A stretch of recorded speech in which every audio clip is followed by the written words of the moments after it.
What's going on, y'all? Welcome back to my YouTube channel. So first things first, I have to say thank you to everyone that has viewed my previous videos. Once again, your love and support thus far has been truly, truly amazing. And I can't thank you enough for it. So in my previous video, I talked about my coming out story, me coming out to my mother and my sister. So in this particular video, I'm going to fast forward up into about 2015. So in 2015, that was the year that I recall first hearing the Lord's voice. Before that, I had never really heard his voice, but in this year, I specifically remember him talking to me early in the morning. That's typically when the Lord actually talks to me, early in the morning, right before I wake up. And so at this time, he would mainly just say this one thing: I am your creator. I created you. I'm your creator. I created you. What I took out of that was, don't worry about what anyone has to say about you. Don't worry about anyone has to say about your life. I'm your creator. I'm the one that matters. I'm the opinion that matters. And so, about 2 or 3 weeks later, I visited my one of my best friend's churches, my best friend Lenore's church. I visited her church, and there was a guest pastor that was actually there that Sunday. So during his sermon, he actually spoke on homosexuality in the family. And, he just said that, you have to pray for them. And, that's all well and good. You know what I'm saying? I'd heard it all before, so it was not a surprise to me whatsoever. So near the end of the service, the actual pastor of the church, he came to the front and he started laying hands on the kids and, giving them blessings and things of that nature. And then after he had done that, he called me to the front. And so he called me to the front and he bent me down and he whispered into my ear, "The Lord says, I care not what any man has to say. I want you." Chow. That thing hit me like a ton of bricks. I immediately began crying and he laid hands on me. I fell out and I was just, that shocked me, that the Lord gave me that validation and the Lord said that he wanted me. And that was just amazing to me. He wants me just as I am. And as a gay man, that means the world to me. So also in 2015, I had this meeting with who was at the time my parents' pastor. Now, about 2013 or 2014, I visited their church. And during the sermon, their particular pastor spoke on the subject of gay marriage. I won't go into any of specifics of what he actually said, but what he said caused me to make the decision to never visit that church again.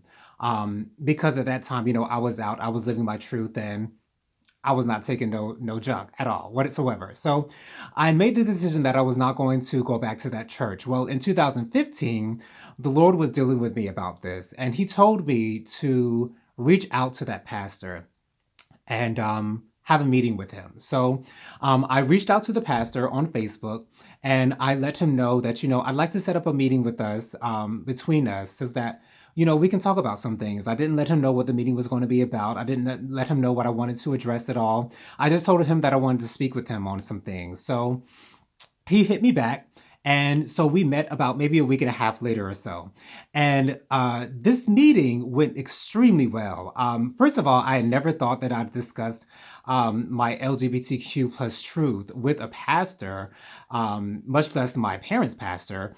But we had a very good conversation. And thankfully, this particular pastor, he is not ignorant to the fact that being gay, bisexual, transgender, or lesbian is not a choice. Thankfully, he understands that, but he just has some difficulty with other aspects of our, what some people quote to say our lifestyle is.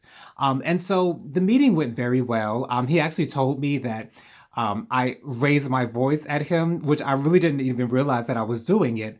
But it was the passion that I had about the subject that caused me to do that. So thankfully, things are a lot better between me and this pastor.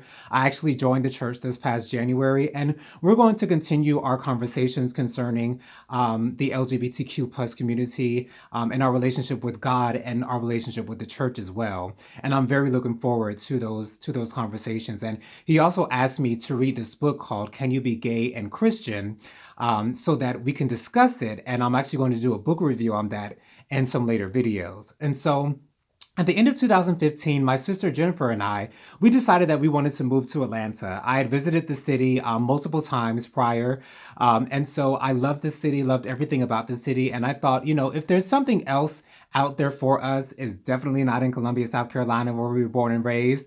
So we wanted to move out to Atlanta to see what the world had in store. So in January of 2016, my sister and I found a job out in Atlanta. So we started working out there. We would work Monday through Friday in Atlanta. We would stay at an extended stay hotel in Atlanta. And then on the weekends, we would come home to Columbia, South Carolina. And so we had done this for about a while until we found our apartment. So in March of 2016, that's when we found our apartment. And that's actually when I started to begin to feel like I was having a cold, or I just was not feeling well at all. As time went on, this bad feeling began to progress. I started to feel fatigued, extremely fatigued. Um, Going to work was a struggle for me. I had begun to develop this cough. This cough began around May of 2016, and this cough was relentless. Like, I was coughing nonstop. I was doing a lot of dry heaving. I spent a lot of time at the toilet thinking something was going to come up, but it never did. But this cough would sometimes keep me up at night.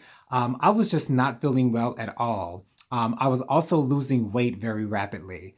I was not myself whatsoever. I did not feel like doing anything. Whenever I would eat, after about 2 or 3 bites, I would feel completely full and would not want another bite of anything else. I was just declining rapidly. And so this continued on through about September or October of 2016. And in October of 2016, it was one Friday night, I will never forget this. My sister came to my room and she told me, "We're going to the hospital. We're going to find out what is wrong with you." So that's all for this video. In my next video, I'll continue on with the story and let you know what my diagnosis was. But thank you guys for watching, and until next time.